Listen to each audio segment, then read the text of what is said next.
just get your take on what's going on in Britain right now, this whole movement for the UK to leave the EU. What do you think Britain should be doing? I don't think anybody should listen to me because I haven't really focused on it very much, but my inclination would be to get out because, you know, go it alone. It's a mess. There's such a mess over. When you look at what's happened with as an example, the migration, when you look at the things that are going on over there, my inclination would be go it alone and go back to where you came from because that's, you know, just my feeling. Now, with that being said, I want people to do what they want to do, but you know, somebody asked me, what would you do? I said, I would probably vote to get out. Yeah, I mean, Prime Minister Cameron said, look, the vote and the thoughts to get out, that's Donald Trump politics. No, it's not politics because it doesn't help me one way or the other. I mean, getting out or staying in makes no difference to me. It doesn't have any impact on me. I'm just saying my inclination would be. And I also tell people, don't go with the recommendation because it's a recommendation that I make, but that's where I stand. Well, that was Donald Trump on Wednesday, Mornings with Maria Bartiromo. He got it right. While both the president and Hillary Clinton wanted the UK to stay.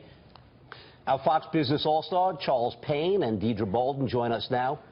Charles, many of the issues that fueled the leave vote are similar to the issues that we have right here in this country. Yeah. In fact, Anthony and I were with Mr. Trump the night before that segment, and he made the same comments, which was that no one should make a decision based on what he says, but the way he sees it, this is sort of almost like a referendum for what's going to happen here. You see the parallels? Well, there's certainly parallels throughout, not just UK and America, but throughout all Western nations. And you know, you began with the so-called Eurosceptics that evolved into, you know, the migration situation and compounded that.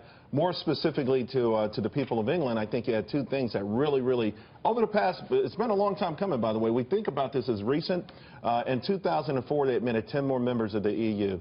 All very weak countries. And by the way, when people talk about immigration, they think Middle Eastern immigration. The people of Britain were also worried about people coming in from Estonia and Latvia and without any working skills and those kind of things. And so that hurt. And then in 2007, what doesn't get talked about but did rankle a lot of people, when Iran took that ship, the HMS Cornwall, held those sailors for 15 days, humiliated them, just like they did our sailors in January. They had to go to Brussels.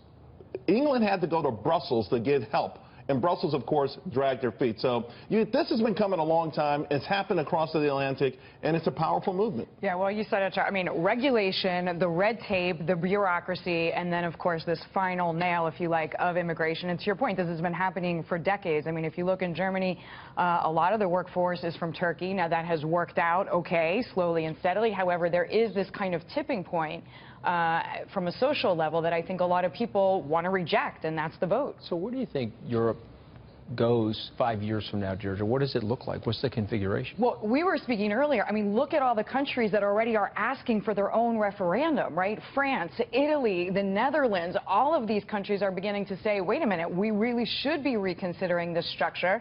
Because to Charles's point, every time we want to do something, and I'm just thinking of it from a business person's point of view, we have to check in with Brussels, and it's very heavy. So, Charles, is less government more? Well, less government typically works pretty well in a free market society.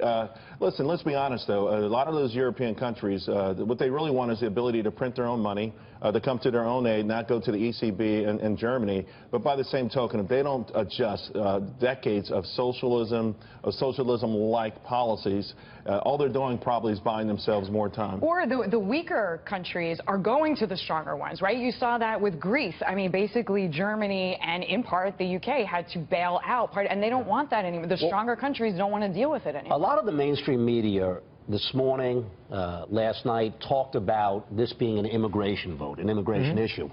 Yeah. But I think we all know that this is really an economic issue because there has been, across Europe, this idea and this issue of who's benefiting and who's being penalized and who's really supporting who. Oh. And that's really why this is the beginning of a movement, not the end of something with this vote. Yeah, well, Mark Lazary, during the commercial break, basically we're talking about global elites. Global elites, when they seem to disconnect from the lower and middle class, you get a disruption like this. You think that's happening around the world? That's happening particularly in Western nations and Japan.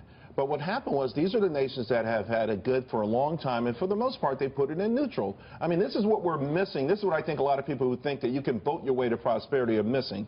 There's going to be some tough goings on if they ever want to get back to that past glory. And I don't know that anybody has the political will to do that. When we sum up the week, was Trump a winner from this? Is this a big win for Donald Trump? It's a big win for Donald Trump. I think it's a bigger win among people who really follow politics closely. But I think it's a win in the sense that the win in his cells, we see it's a legitimate win, and it's not just American. It's something that's going on across the Western world. It's real, and the elites in America better pay attention. Yeah, there's a rise of populism. We all communicate a lot easier, right? You have Facebook, you have Twitter, you have Snapchat, whatever it is.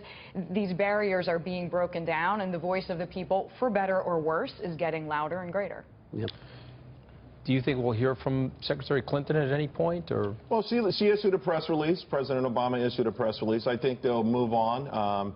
Bernie Sanders picked a terrible day to say he'd vote for Hillary Clinton. I love that, Charles, because, no, wait, come on, that's the best thing ever, because he doesn't want to vote for her. Of course it's not. killing him, so the best thing he can do is say, okay, he is actually the candidate that represents this movement just as much as Donald Trump. So, of course, it kills him to have to jump in and help back an establishment candidate. What do you think the socialists get so wrong? I mean, I know the rhetoric sounds great, but the policies are just a disaster. Well, I think that's it. I think they romanticize the notion of a society where things are fairer. Listen, it's a natural thing. Envy. We all have envy to a degree. It's something that's natural. And if someone tells you, hey, I can make it more fair, because someone getting up, if someone gets up, if you and I both get up at the same time in the morning, you see that, Garrett? It's okay to envy my hair. It's okay to envy my hairline. Yeah, when he starts putting his arms around me. We get up at the same time in the morning, right? We catch the train at the same time, Anthony. We both work a long day, and we catch the train home, but you make $10 million and I make $40,000.